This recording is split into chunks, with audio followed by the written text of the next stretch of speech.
Democrats wasting no time starting the process of passing President Biden's nearly $2 trillion COVID relief bill without Republican support. That's what they say. But it doesn't mean it's going to pass. They could try it. But Democratic Senator Joe Manchin, a critical vote in the slim 50-50 split Senate, says he's not totally sold on certain parts of the bill and doesn't want to approve it along party lines. Joining us now to discuss, Republican Congressman from Texas, Brian Babin.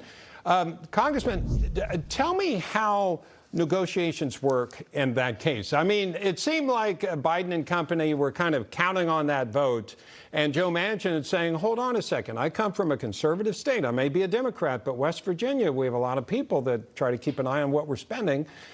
So how does that unfold? Does that put him in a really powerful place?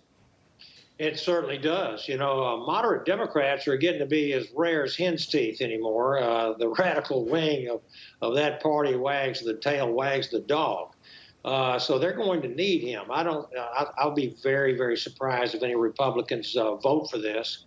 And quite frankly, there's no need for voting for something like that, because we know, as some of your earlier guests on your program have said, there's over $1 trillion with a T that is still remaining unspent from previous COVID packages.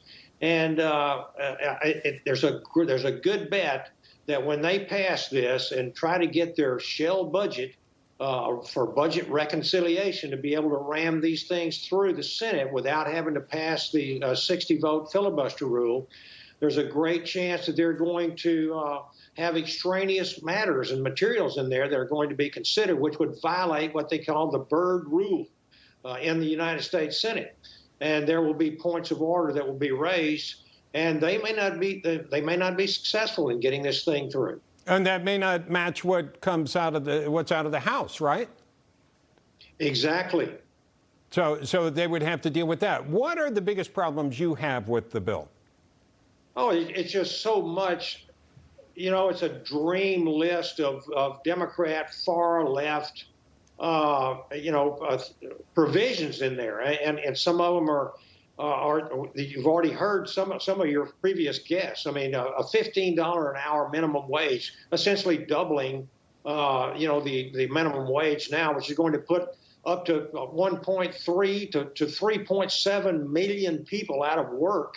Ultimately, and it's going to, these hard-hit restaurants and small businesses that have a very thin, razor-thin profit margins, and then all of a sudden they're going to have to double their payroll. It's just going to be a killer for these people, and especially during the time of COVID when we've got an economic downturn. We're just barely hanging on right now. To have these kinds of things through, and we're going to have a $400 bonus unemployment, $1,400 stimulus checks, $50 billion coronavirus testing, which, we've already got this sitting there. $20 billion more for national vaccine program. I think someone mentioned a while ago that, we have private industry enterprise that can do these types of things. Why do this? Another 100,000 healthcare worker funding, $10 billion for domestic PPE purchases. It's on and on and on. $170 billion for K through 12, and bailouts for state. And this is one of the most egregious parts of it, Bob. Bailing out blue states that are mismanaged. Why should the American taxpayer be left with that tab? Let me ask you this. Tell me about the workings within the House. Do you have Democrat friends in the House? Do they ever come to you and talk about the bills, about the legislation? Do you bandy it around? Or is that conversation all going at the higher echelon as far as the leadership and the parties talk to each other? Or do you ever have conversations with members of the other party? Bob, historically, we've had numerous conversations with Democrats. Quite frankly, in the last months, it has been very, very seldom that we say anything but pleasantries. And but that because they talk unity, and yet you've seen these executive orders by this president putting literally hundreds of thousands of people out of work, especially in my district. I'm the epicenter of energy in the United States. I've got more petrochemical refining facilities, 4 ports, and to kill a project like the Keystone Pipeline and other things are just going to be a killer for us. Yeah, let me ask you about that, Congressman. Sure. About I think that the amount of federal land in Texas is fairly small compared to New Mexico. Is it possible that Texas gets some of the business that is going to be lost in New Mexico because on federal lands they can't develop oil and gas according to the new executive orders from President Biden?